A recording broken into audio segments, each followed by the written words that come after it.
Y la próxima conferencia la va a dar Óscar Ramírez. Él es especialista en soluciones técnicas de Cisco, que va a impartir la conferencia Cero Confianza en Todo Lugar. Óscar es parte del Centro de Excelencia para América de SACE como arquitecto especialista, cuenta con más de 11 años de experiencia en seguridad y conectividad, en roles de pre y postventa, y tiene una maestría en ciberseguridad y certificaciones adicionales. Además ha sido instructor para el programa Cisco Networking Academy por más de 10 años. Así que Óscar, bienvenido.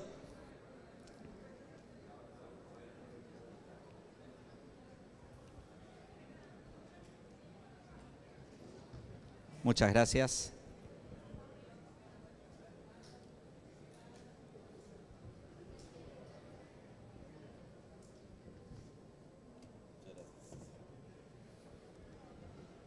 ¿Tienes el micrófono? No. ¿No? ¿El micrófono para él?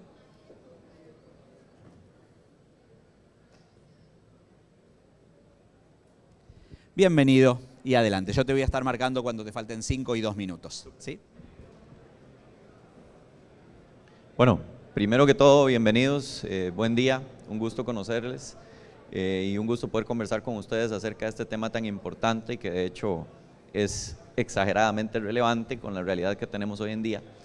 Yo les voy a hablar de cero confianza en todo lugar, que de hecho esto hace parte de la arquitectura que yo cubro a nivel de Américas, con foco en Latinoamérica en particular, que es específicamente la arquitectura de SASE, que tiene específicamente dos enfoques: la protección del usuario remoto y la protección del borde en lo que es potencialmente la salida de internet que van a tener esos usuarios de forma directa, independientemente de dónde ellos vayan a estar o indiferentemente de dónde sea que tengamos nosotros nuestros bordes, es decir, donde tengamos nuestras sucursales, nuestras sedes, etcétera. Pero precisamente Zero Trust tiene que ver con un punto importante, que es cómo ha cambiado el panorama en los últimos años. Hoy tenemos un mundo cada vez más distribuido, hoy tenemos un mundo cada vez más abierto, tenemos necesidades definitivamente más disruptivas que nos hacen replantearnos la forma en la que nosotros vamos a trabajar y en la forma en la que nosotros vamos a habilitar nuestras fuerzas de trabajo. Hoy precisamente nosotros tenemos que tomar en cuenta que la ciberseguridad tiene que ser un habilitador de negocios lejos de una complejidad. Y precisamente en esta imagen que ustedes están viendo, ven resaltado un poco la realidad que tenemos. Hoy tenemos usuarios que pueden estar en cualquier lugar y tenemos también cargas de aplicativos, de servicios, de recursos que también pueden estar en cualquier lugar, ¿sí? Y precisamente tomando eso en consideración, es importante que sepamos que tenemos que buscar la calidad de experiencia del usuario, indiferentemente de dónde él se encuentre, consumiendo un aplicativo que al mismo tiempo puede estar en cualquier lugar, sin la necesidad de que yo tenga, por ejemplo, que obligarlo a conectarse a una VPN, o sin la necesidad de que yo tenga que obligarlo a conectarse a través de un túnel a un sitio central para pasar por una serie de inspecciones de seguridad y posteriormente salir hacia el aplicativo que esté buscando, que posiblemente ese aplicativo va a ser un servicio de software as a service, un servicio de infraestructura como servicio, que realmente nada tiene que ver con lo que se está contactando en premisas. Entonces, ¿qué pasa? Tengo que ser capaz de mantener la optimización de la calidad de experiencia, pero al mismo tiempo mantener la protección del usuario, ¿sí? Y eso es interesante, ¿por qué? Porque realmente yo tengo que también garantizar dos elementos importantes: la prevención de amenazas y también el cumplimiento de las políticas de uso adecuado que yo tengo al interno de mi organización.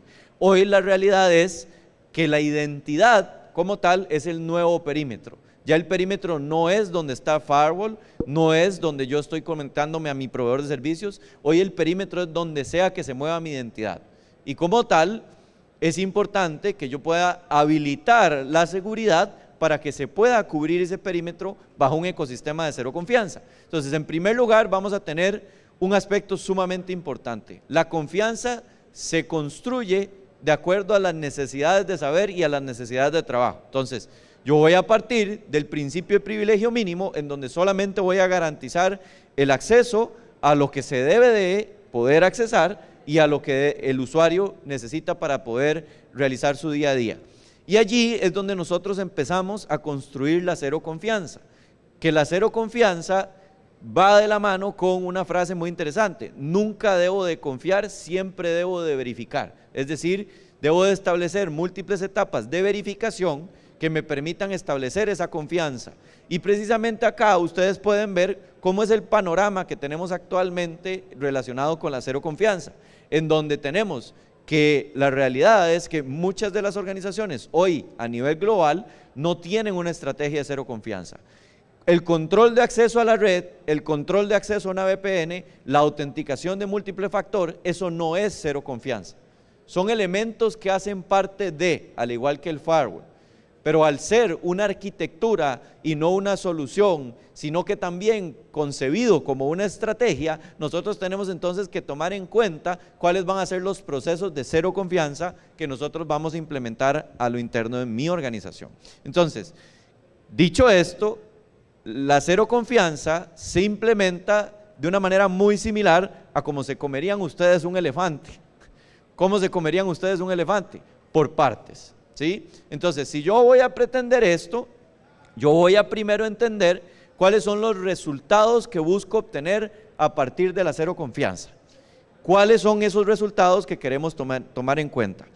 Tomando en cuenta que hoy existen diferentes retos. Entonces, en primer lugar, queremos tomar en cuenta la seguridad que hoy tenemos que llevar a nuestra organización. ¿Por qué? Porque como ya mencioné, tenemos un perímetro disuelto. Hoy las identidades están donde ellas quieran, hoy la superficie de ataque se extiende a donde sea que se mueva el usuario e inclusive la estamos extendiendo hasta la nube pública. Indiferentemente de nuevo de si es software as a service o si es infraestructura como servicio, la superficie de ataque de mi organización se extiende hasta ese ambiente y yo allí también tengo que implementar cero confianza. Tengo que garantizar el principio de privilegio mínimo en el acceso a los diferentes recursos y poder responder a las amenazas que están hoy cada día más evolucionando. Y por supuesto tenemos que cumplir con aspectos regulatorios que se nos puedan estar presentando a lo interno de nuestras organizaciones. Entonces, estos 5 puntos que ustedes ven acá resaltados son los principales motivadores del por qué una organización debe de implementar cero confianza. Ahora bien, dicho esto, les recuerdo que la cero confianza es un viaje y que lo primero que ustedes deben de hacer es establecer cuál es el objetivo prioritario con el cual ustedes van a implementar la cero confianza y a partir de allí definir cuáles van a ser las etapas para poder realizar la adopción de la cero confianza como un habilitador. Ahora bien, ¿qué quiere decir esto? Les planteo un ejemplo que de hecho tiene que ver siempre con lo que vamos a ver ahorita en la presentación.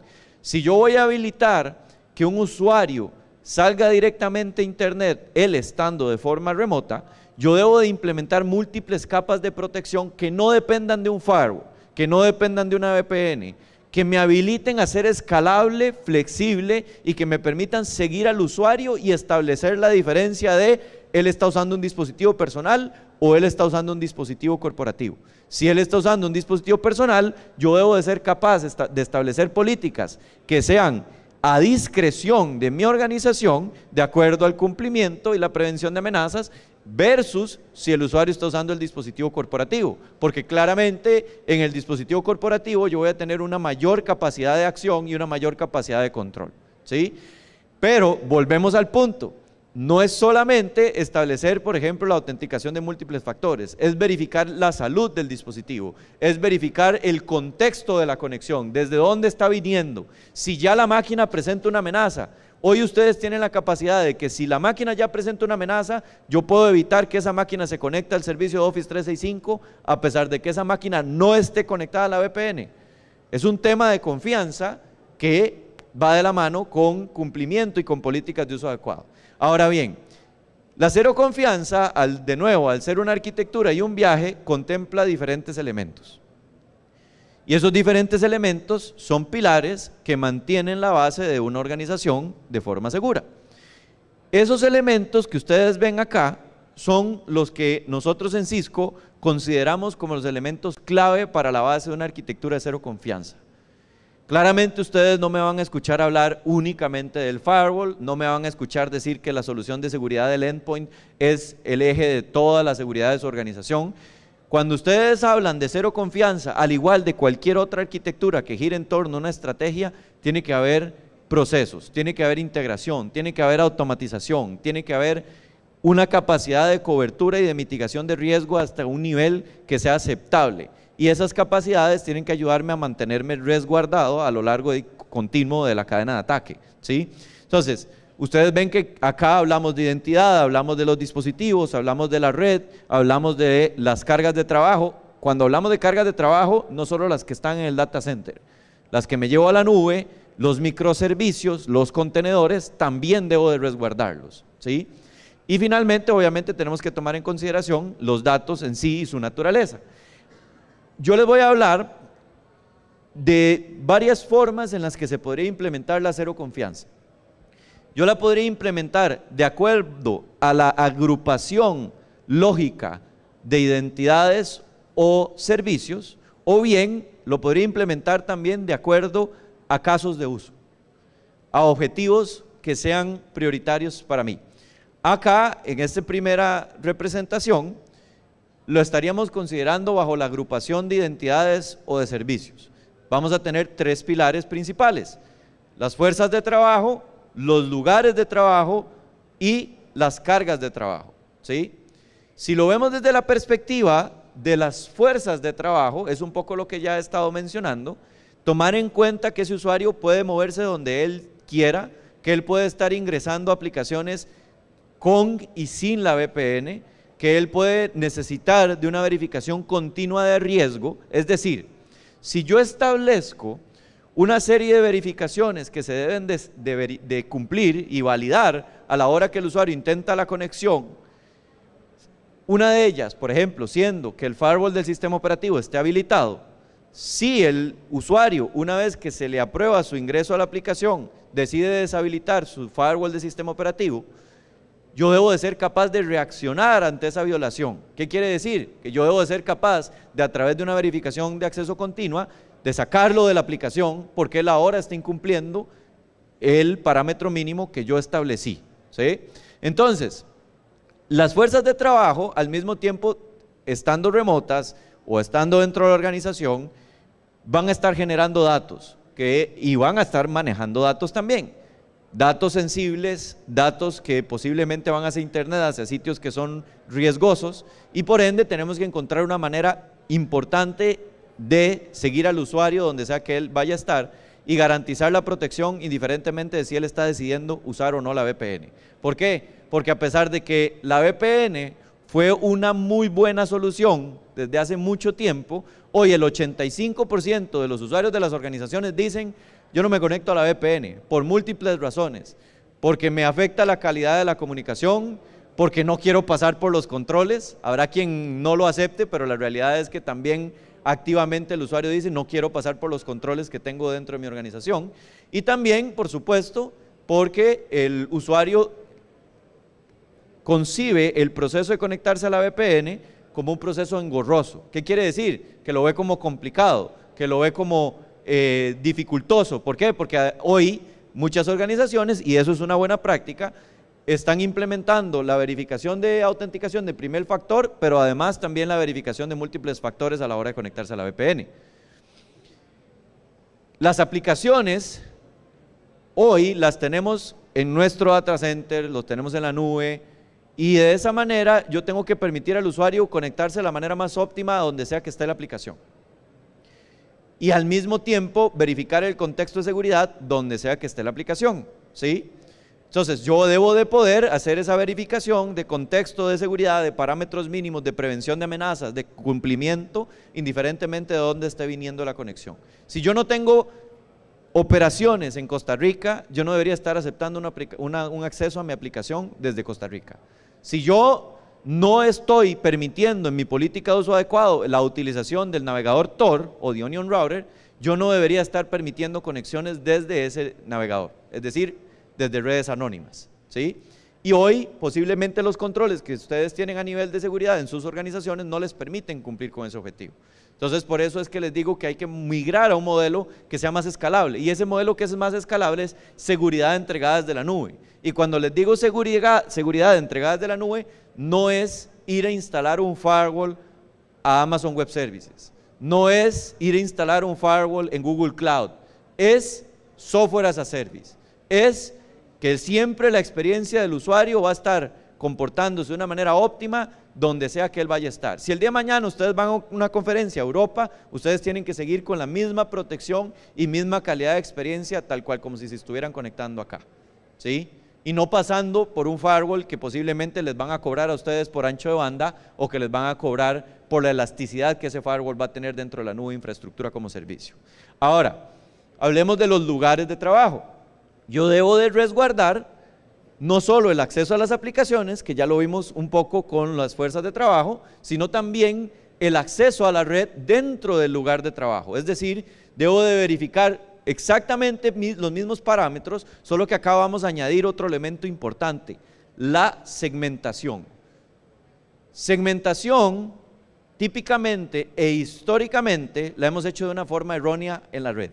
¿Por qué? Porque la hemos hecho a través de VLANs, lo hemos hecho a través de IPs, lo hemos hecho a través de Access List, y la realidad es que esto no es escalable, y administrativamente se vuelve muy complejo, y vamos a acabar con reglas y parámetros repetidos en múltiples lugares de la red, en donde no se va a saber claramente qué permisos va a tener un usuario. Entonces, ¿cuál es la manera más óptima de hacer esto? Segmentando de acuerdo a la necesidad de saber y de acuerdo al rol del usuario. Segmentando con un entendimiento de que el usuario, donde sea que él se vaya a conectar a un punto de red de mi organización, él va a tener exactamente los mismos permisos de comunicación.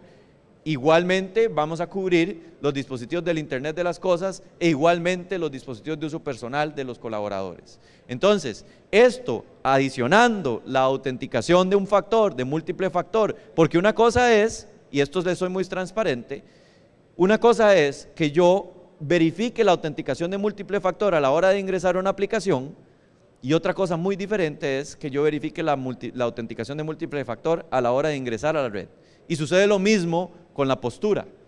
Una cosa es verificar el estado de salud de los dispositivos y el tipo de dispositivo antes de ingresar a una aplicación, y otra cosa que también es complementaria y por ende hablamos de una estrategia, es verificar la cero confianza, la postura y demás antes de conectarme a la red.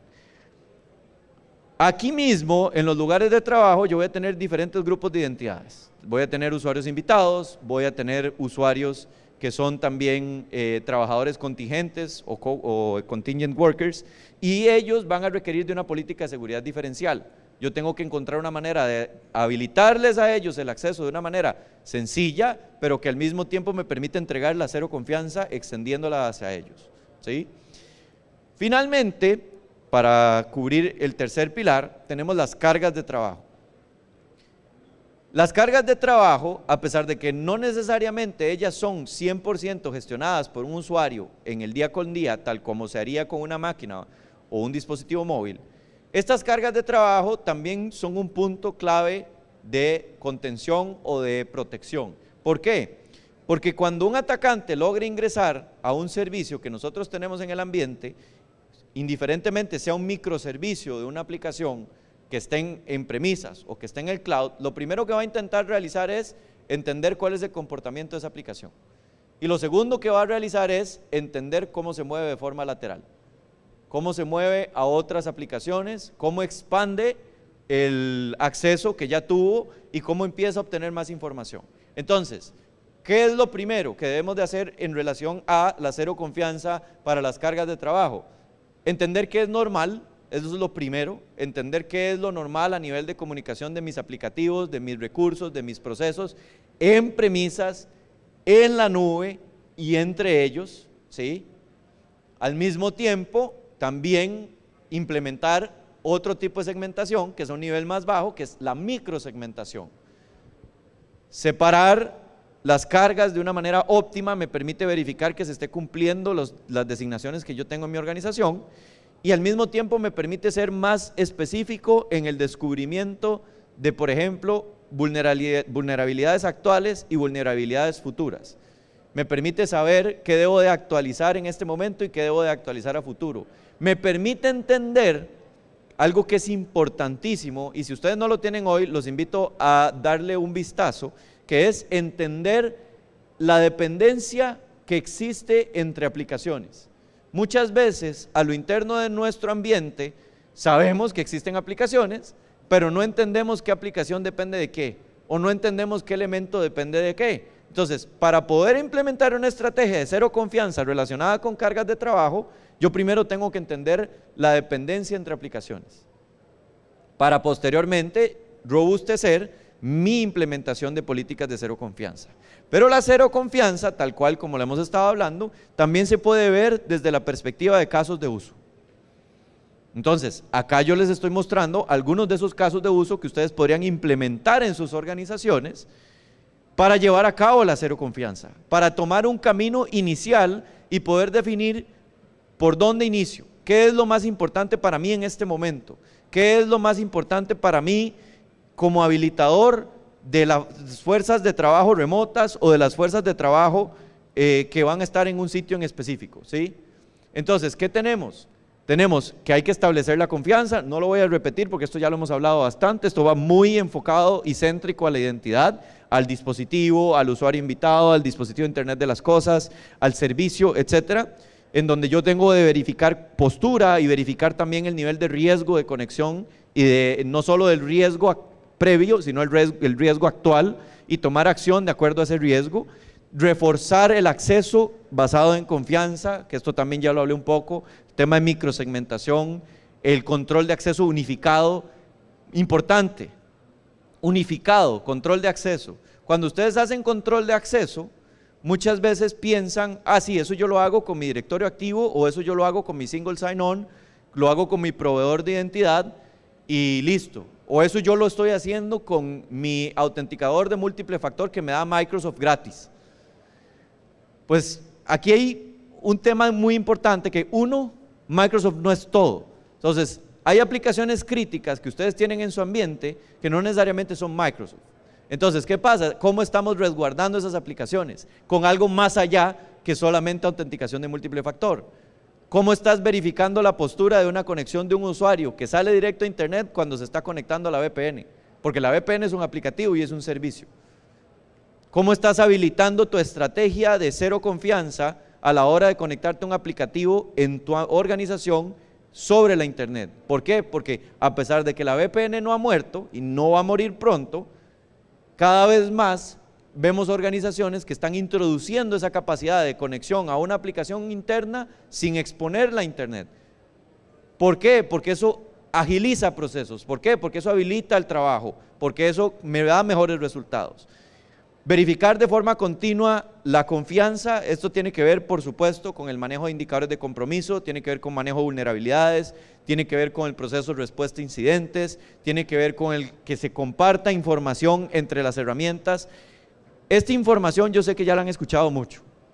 Veamos, no es una buena práctica tener un firewall con un fabricante, un endpoint security con otro fabricante, un correo electrónico con otro fabricante. ¿Por qué? Porque a la hora de responder a un incidente, el tiempo medio a detección, el tiempo medio a respuesta, si yo tengo islas a las cuales yo tengo que ir a consultar de forma independiente cuando hay un incidente, un minuto hace la diferencia, es más, un segundo hace la diferencia de que yo salga el día siguiente en las noticias. Entonces, que yo tarde un minuto más o un segundo más moviéndome de una consola a otra o viendo si puedo tomar una acción de automatización puede hacer la diferencia entre si me cifraron toda la data o no me cifraron nada, ¿sí? Ahora bien, claramente también tenemos que tener la capacidad de responder al cambio basándonos en confianza, que esto tiene que ver, como les decía, con priorizar lo que es el respuesta a incidentes y acompañar los procesos de DevSecOps en nuestra organización. Automatizar procesos que ya sabemos que son repetitivos, tanto en la respuesta como en la detección, como en la investigación. Esos procesos que mi equipo de seguridad ya sabe que le va a tomar tiempo, que siempre los tiene que hacer, ¿por qué no buscar la forma de automatizarlos? Y mejor aún, si las mismas herramientas me dan la capacidad de automatizar y de integrarse entre ellas. Finalmente, Zero Trust tiene que ser definido de una manera holística, de acuerdo a estos características que ustedes ven acá: principios, estrategia, plataforma, capacidades, tecnologías y features. Es decir, no es un producto, es decir, no es una caja mágica que hace todo, ¿sí?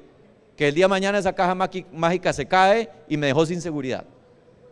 Zero Trust es primero, ¿qué estoy buscando? Segundo, ¿cuál es la estrategia? Tercero, ¿cuáles son las herramientas que acompañan esas capacidades y esa estrategia? Y posteriormente es ponerlo en práctica y capacitar también a las fuerzas de trabajo o a mis colaboradores para que ellos tengan un mejor entendimiento.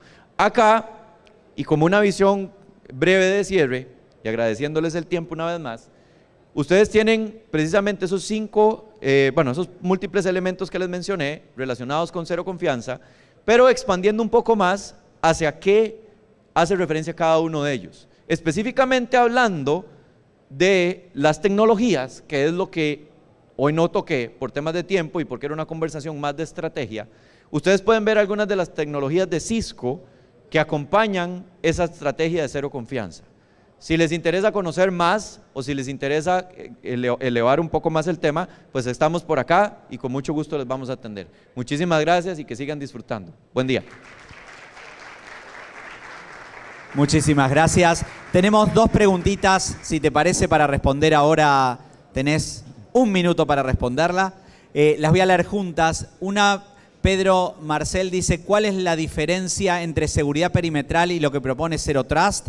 Y Felisander Melo pregunta, ¿qué beneficios me brindaría el Zero Trust al aplicarlo a nivel institucional? Ok, vamos con la primera pregunta. Lo primero, seguridad perimetral. Estoy seguro que esta persona está pensando en un firewall o está pensando en un router que tiene capacidades de seguridad. Entonces, ¿qué pasa?